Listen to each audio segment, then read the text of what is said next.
I was leading a rescue in Iraq when my sat phone buzzed hard enough to rattle my plate carrier. I don't answer calls during extractions, ever. But something in my gut, the part that's just dad, made me hit green. "Your daughter is in critical condition," the nurse said. "Your wife's new husband brought her in. He says she fell. The injuries don't match. I called a detective. He told me to drop it. His brother is the police chief. Everything split in two. Half of me was still guiding an 8-year-old through a sand-blasted alley.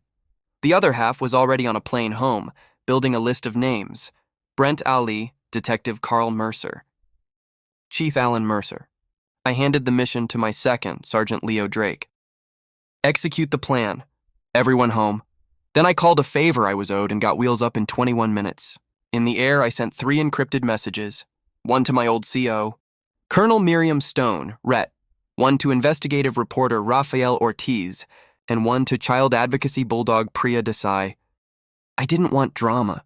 I wanted leverage. At St. Gabriel Children's, Nurse Aisha Karim met me with a folder, photos of every bruise, Lily's sealed clothes, and a recording of Detective Mercer telling her to drop it. In room 314, my daughter looked smaller than I remembered. Finger-sized bruises around her wrist. Patterned marks on her back no staircase ever made. I took the pictures myself, hand steady, heart not. Julia, my ex, arrived with expensive perfume and a brittle smile. "We should talk before you do something stupid." "No," I said. "I'll talk after 3 calls. Civil Rights Council, a national reporter, and a federal liaison who doesn't answer to your family." For the first time, she looked afraid. Colonel Stone put me in a room with Special Agent Dana Cho from a federal child exploitation task force.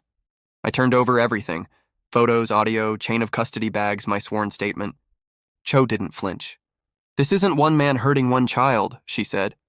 "It's a pattern. Civil rights violations, obstruction, conspiracy. We move now."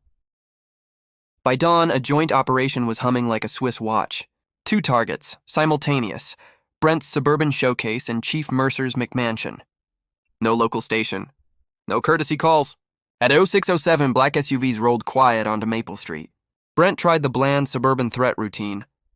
"Do you know who I'm married to?" And crumpled when he saw the warrant. Inside, agents found his phone, a special leather bag Lily had described, and bank transfers to Detective Mercer. Across town, the chief came out in a t-shirt and bare feet to federal handcuffs. By mid-morning, the arrests were everywhere, local TV, then national. Outside St. Gabriel's, Julia and Detective Mercer tapped on my window like we were about to negotiate. "We can keep this in the family," Mercer said. "Step away," I told them, "or Agent Cho will add witness intimidation to your charges." They stepped away. The case moved fast. In court, Ada Sophia Park built the house brick by brick, Aisha's photos, the sealed evidence, my recorded statement, Raphael's 8-year paper trail of complaints that vanished, hospital logs that didn't, and reports that died on Mercer's desk. Then came the money.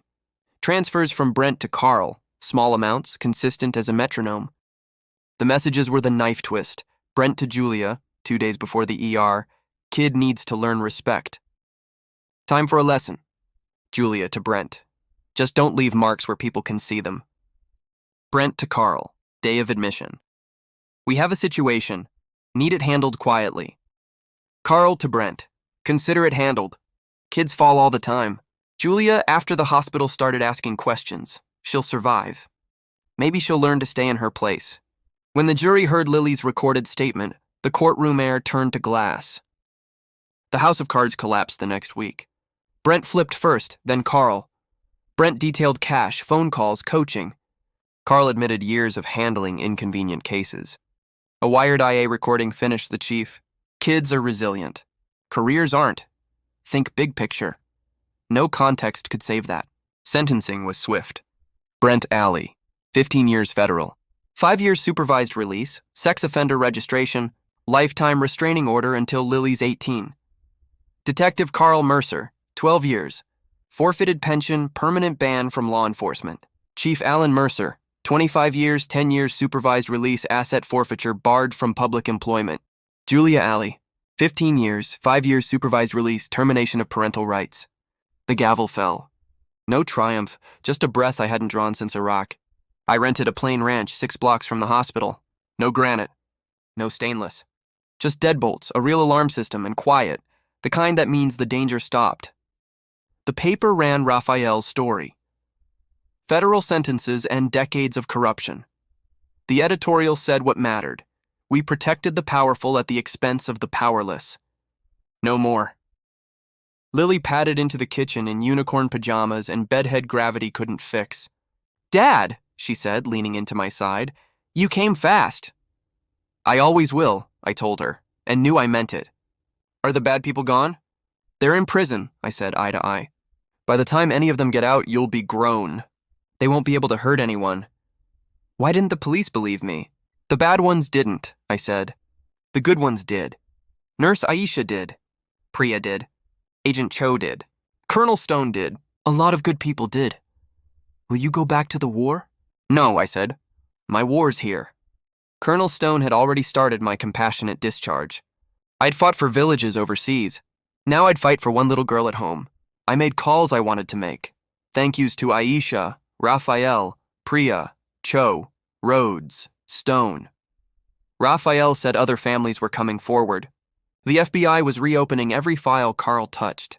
Priya said Lily was resilient and that a present fighting parent is the best medicine. Cho said our case set a template, federal heat where local shields fail. Stone said we hadn't just saved Lily, we'd shut down a pipeline of hurt. That night, I sat by Lily's bed under a plastic sky of nightlight stars. "Thanks for making the bad people go away," she murmured. Revenge would have been easy and short. Justice took planning, witnesses, warrants, patience, and it lasts. We dismantled a machine, not just a man. Lily isn't a victim in a file anymore.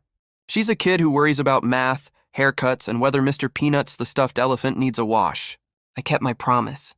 I came fast. I fought smart. We won. And for the first time since that call in a blasted alley, I let myself breathe.